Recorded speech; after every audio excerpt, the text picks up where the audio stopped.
портфолиону қалай жасау керек екенін көрсетемін.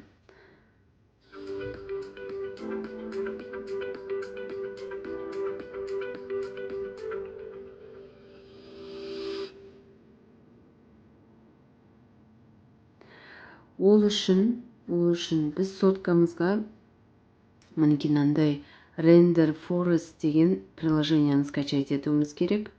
Render Forest. Және соған кіріп, қазір мен сіздерге ол жобамды көрсетейін.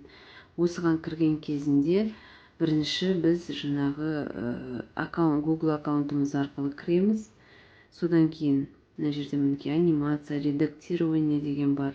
Интро и анимация деген бар. Слайд-шоу. Бізге именно осы слайд-шоуына кіреміз. Осы слайд-шоудың ішінен мінекей былай таңдасақ, мен мінекей реалистичная промо книги дегенді таңдаған едім. Осы жерде сіздерге осындай қысқаша қалай жобаңыз қандай болады соны көрсетеді. Егер де осыған жасайтын болсаңыз, мінекей создай сейчас деген батырманы басасыз. Осыдан кейін добавить сцену дегенді басасыздар. Добавить сценадан кейін бізге осындай 6-5 жолдан тұратын жаңағындай нелер шығады. Анимация логотипа, презентация книги страницы, презентация обложки книги, поле для изображения, поле для видео. Біз ең бірінші жаңағы презентация книги страницы дегенге басамыз.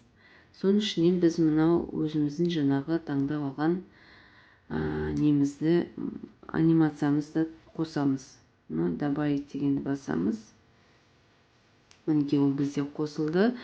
Және сразу екінші, мынаны көрсетіп біткеннен кейін екіншісі қосуға болады тағы да.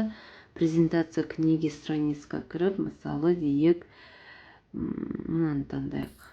Добавить. Мен осыны жаңа таңдадым. Енді осы жерге біз алдын ала бізде дайындалып алған суреттерімізді және грамота, алғыс хат, мадақтама деген бүкіл жетістіктерімізді соткаға жүктеп алуымыз керек. Мінекей мына бірінші суретін таңдап, жаңағыға кіреміз, карандашты басып, болмаса 2 рет бетін басу керек. Осындай бет ашылады. Мына жерде мінекей page 1 деп тұр, 2, 3, 1, 2, яғни мына кітаптың ішіндегі суреттер және мына сыртындағы обложкада. Соны мынандай аттарды да мысалы өзгертуге болады. Мен сіздерге қайта көрсете кетейін. Мысалы page 1-ге мен мынаны басқан кезіңізде суретті, болмаса загрузить изображение деген бар. Осыны басқан кезінде галереяға кіресіздер. Галереяға кіріп, мысалы өз суреттеріңізді таңдап қоясыздар. Оны кішірейтуге болады, редактированияны басып, мысалы үлкейтуге болады, сол сияқты. Готово. Мен енді бұны істеп қойдым. Қазір сіздерге тағы да көрсетейін. Так, изображение 3, загрузить. Мысалы дейік. Мынаны.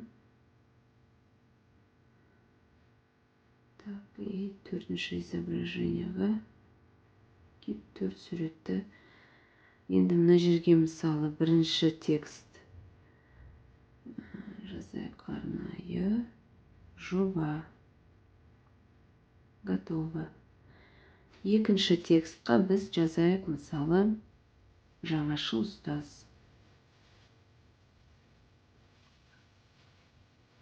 Жаңашы ұстаз. Готово. Енді бұл бізде дайын болды. Мына закрытьті басамызда, келесі бетімізге өтеміз. Келесі бетте тоже карандашты басамыз. Бұл жерде де мысалы осы жерде көрсетілген ячейкаларға page 1, 2, 3 деп тұрған соларға грамоталарымызды, жетістіктерімізді қоямыз. Мен енді мына жерде бар соткамның ішіндегі барын тағы да скан жасап алдым өзіме. Осыларды қойып шығам. Және егер жетпей жатса қайталайым, бірақ енді сіздер уже полный дайын болып жаңағындай қоятын жетістіктеріңізді қою керек. Так, изображение 5, изображение 6. Мысалы мен тағы да қайталап кете берейін. Осы сияқты өйстіп қоя бересіздер.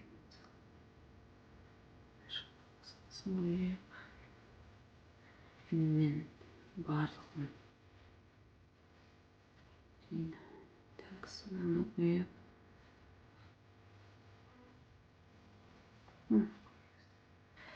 Мына жерге білмеймін, өз суреттеріңіз, мен өзім суретімді қойдым. Сіздер өз еріктеріңіз қандай қойсаңыздар да. Так, енді закрытты басамыз. Мына жерде астыңғы жағында сіздерде музыка деген бар. Музыка дегенді басып, осыған біз мінекей мына музыка жолағында өлең таңдап қоясыздар. Мысалы, бірінші өлеңді таңдай салайық. Мына жерде видеоларыңыздың уақытысы тұрады. Менде 14 секундқа ғана шықты. Оны тағы да қоса беруге болады. Мына жерде мысалы мынау кітап ашылғаны, тағы да ана жақта жаңа көрсеткенде обложкаларды, презентацияларды қосып, грамоталарыңыздың барлығын соған жүктей беруге болады. Әрі қарай предосмотр, мына жерде предпросмотр деген бар. Осы кнопканы басамыз. Бұл жерде сіздерге осындай ақылы түрдегісі жағады. Және быстрый предосмотр с водяным знаком деген бар. Осы водяной знак дегенмен кіреміз. Подготовка медиа болып тұрады сіздерде. Мына получить дегенді басып қойып, басқа жұмыстарыңызды істей берсеңіздер болады. 5 минуттың ішінде видео дайын болады. Сіздерге уведомление келеді.